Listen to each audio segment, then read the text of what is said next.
Welcome to the special training. I'm Michelle Hansen, and today we're going to talk about what I think are perhaps the three most important truths that I teach.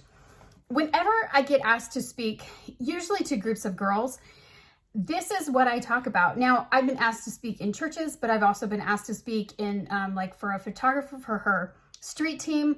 I've been asked to speak at camps. And I've also been asked to speak in a few times with co-ed groups with boys and girls. But these are the essential truths that I think are so important that I want teens to understand today. And for myself, as a parent of a teen, learning these truths for myself was life-changing. And I know that if we can teach these truths and if people really understand them, it changes how you approach so many things. It changes how you approach your education. It changes how you approach, how you look at yourself, your confidence, just a kind of a domino effect. Learning the what is what we're going to talk about today. That's the easy part. But learning how to live from these truths, that is what takes practice. And that is essentially what I teach in my courses and when I work with people. Like, this is what I teach. I'm teaching you how to live from these really essential truths. But if nothing else, if you learn nothing else from me, these are the things that I want you to learn. Okay? So we are going to jump right into this training, and hopefully this will be helpful to you. Okay, I do have some notes so I don't lose my train of thought. Before we begin, I just want you to think about a perfect red rose. And roses have long been a symbol of love and beauty. And roses don't bloom for very long, but they're very unique in their shape and how beautiful they are. We use them at weddings, we use them for Valentine's. I love roses. I think they're beautiful. But like me, that may not be your favorite flower. It's actually not my favorite flower. I love roses, but my favorite flower is actually a tiger lily. And I look at a rose and I understand that this is like held up as like this symbol of love and beauty, okay? But what makes a rose special is that it's different from other flowers.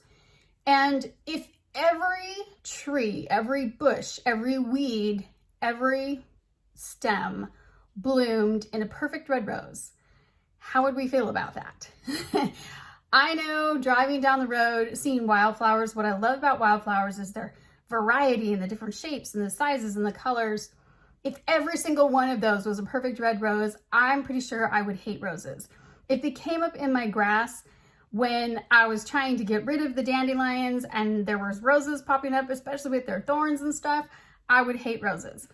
So the reason I use this analogy is because the modern media gives us a very narrow standard of beauty, and it expects and pushes everyone to conform to this narrow standard. And it's not like if you don't conform, you're ridiculed. It's like you don't conform, you're just dismissed as if you don't exist. We are not designed to conform to a narrow standard of beauty. We are not designed to, every one of us, be a red rose. And yet that is how we're treated in the broader world. Like, every one of us is supposed to become a red rose. Well, you're not. You're not a red rose. This is truth number one. Most important thing that you first need to understand. By design, by divine design, you are 100% unique. Even if you have an identical twin, you are still 100% unique because you have your own unique experiences, you have your own unique thoughts, and you have your own unique expressions by design. There are billions of people in this world, and we are individual by design. We are not meant to be the same. And so people often have said to me, and I moved to this little town. This is a good example. I moved to this little town. And there was our one LDS ward in this town, and I was going to this church, and I would meet people who had moved into this town, usually to like marry a farm boy, and then they'd move into the town. And without fail, every woman would say to me, I just don't fit in. I just don't fit in here. And it's like every single person I met would say the same thing until I realized the most important eternal truth. You are not supposed to fit in. You're not supposed to fit in. You're not supposed to be some, stereotypical ideal or perfect.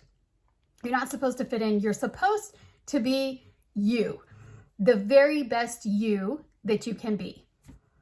That is by design. So this is probably the most important truth. And I know that I know that you've heard this before, that you're individual, that you're unique. And we go, yeah, but what I am, it doesn't matter. It's not good enough. It's not desirable or whatever. No, you don't understand. Like, you're designed to be unique in your own unique ways. And the reason that you don't feel special is you're trying to squelch your uniqueness and make it into what everybody else says is cool or good or, whatever. You're making it fit in. You have to flip that and you have to lean into you. And that is where you begin to understand who you really are. The other thing too is that it should go without saying that you have to love you. You have to decide that you love who you are and that you are going to be true to that person and show that person respect and kindness and have confidence in who that person is. You must be the first person who accepts you utterly and completely. And if you don't, how do you expect other people to accept you? It doesn't work that way. You have to do it first. Truth number one, by design, you are 100% unique. Okay?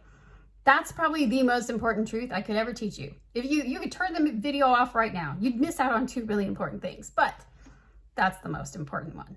Okay, number two, you have a unique life mission. Because you are unique, 100% unique, you have a mission in this world, something that you were meant to do that no one else can do in the exact same way that you can do it. And this is the most amazing thing about it, because this mission is tailor-made for you. You already have the tools inside of you to succeed in that mission. That's what I think is so incredible about this. When you understand that your mission is tailor-made to you, it's tailor-made to your talents. It is for you as an individual. It's something that you can do in your unique way that nobody else can do just like you. So when you figure out what your life mission is, you begin to understand that you were made for the mission, and the mission was made for you. Now, the important thing you need to understand, and this is a lot of what I teach, is about discovering your life mission and understanding that. But one of the things you need to understand is that our life missions, they're not about us. Inevitably, your life mission is meant to serve the greater good, to serve other people. You benefit from it greatly, and it brings you joy because it's your mission, is made for you. And when you live it, that's your highest joy.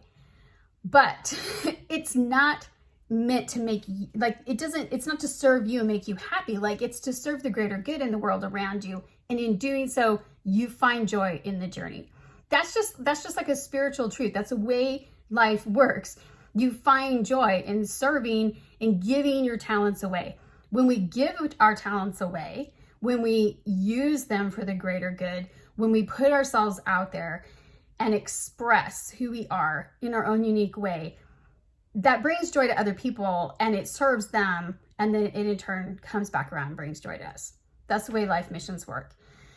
And so discover your life mission is really important thing for you to do. And people are asking the wrong questions. We go around saying, what should I do? What am I good at? What do people think I am? No one else can ever help you discover this because no one knows you the way that you are. You have to learn to discover the life mission, your life mission. And that's, like I said, that's what I spent a lot of time teaching people to do, to figure that out. Who are you? What were you meant to do? And you have to figure it out. I was watching an interview with Christopher Vogler and Oprah Winfrey. Now, for those of you who don't know who Vogler is, Vogler wrote, I just knocked my camera, sorry. Vogler wrote The Writer's Journey, which is like the Bible for the hero's journey of storytelling. So if you write a novel or a movie script or anything, you don't know Vogler, you do it wrong, basically. He has written it. But a lot of the hero's journey, it comes from mythology. It comes from all of like stories that have been told like throughout the centuries of mankind. And so this is like an eternal kind of thread that runs through all of our stories. Anyway, in this interview, and I can't remember if it was Oprah or if it was Vogler who said this, but I was watching this interview, and the thought was expressed that the most important thing you do in life is to figure out what your life mission is and then get about the business of doing it. And I thought that was, I was like scribbling it down in a notebook as I was watching this interview, because I was like, yes, it's true.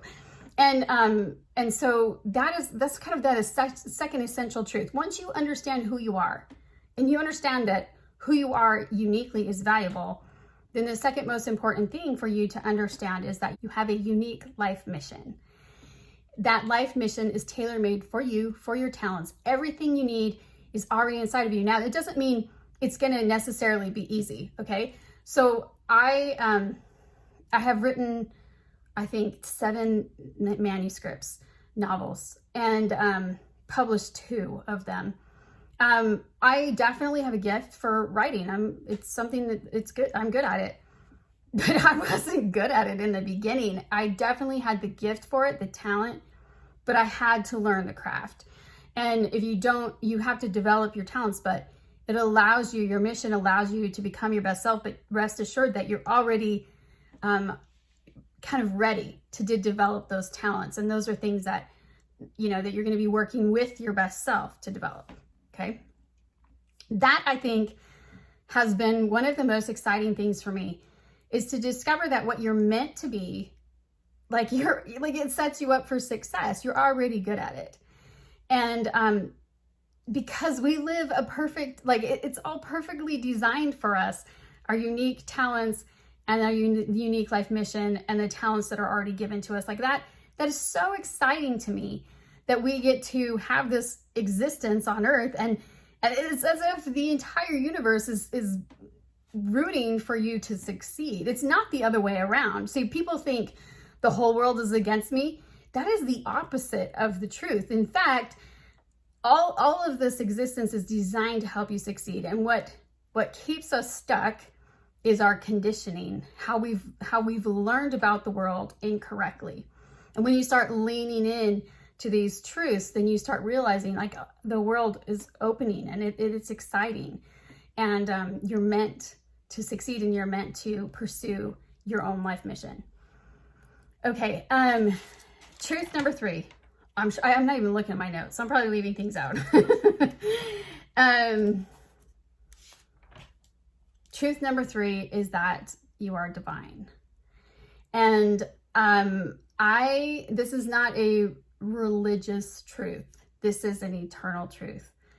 And I would challenge you, if you don't believe me, work with any self-improvement or any life coach or anything like that. And it's a spiritual work. We are connected to the divine. We are connected. That's a gift that we have. And because of that, we are divine. And you are meant to use that. You're meant to connect. And the more that we rid ourselves of the garbage that pulls us down, the more that we are able to connect and to feel powerful, we become powerful beings. And I remember this is a inspiration that I had several years ago, and I was working with a group of young women, and I was contemplating this idea of not fitting in. And I know I was working with them in a church group, and I had this thought come to me, in Christianity, you're taught like the commandments, as think of like the 10 commandments. Most people are familiar with the 10 commandments. And people misunderstand that they think it's like a fence, and that those commandments are meant to be a fence that holds you in, and that you're not supposed to express outside of that. And the inspiration that I received was that was completely false. That instead you have to think of it's like the baseline. That the commandments, what they do is that they relieve us of negative consequences. So if you're not lying to people, you're not worried about getting caught. You're not, if you're just not stealing, you don't have to worry about getting caught. If you're, you know what I'm saying? Like if you're doing the things that are in those commandments, this baseline gives you positive energy. And tapping into spiritual power is about increasing all that positive energy and ridding yourself of all of the things that cause those negative consequences. And I remember I was studying one life coach, and he's studied in Buddhism and Christianity and many religions, and he talks about how energy, it either flows light upward and outward, which is positive, reinforcing divine energy, or it's constricting and negative. And anything that makes you feel constricting and negative, that's pulling you down, and it's keeping you from divine connection. And that's a really powerful thought to me. I have thought about that a lot. But if you think of that baseline, that you are trying to rid yourself of the negative consequences and the negative energy that flows from things that cause us to worry or to be false or to be hypocritical, things like that. We're trying to weed those things out. We're also trying to weed out doubt and fear and hate, any negative emotion. As you start weeding those out, you tap into more power. You feel more light, upward and outward flowing energy.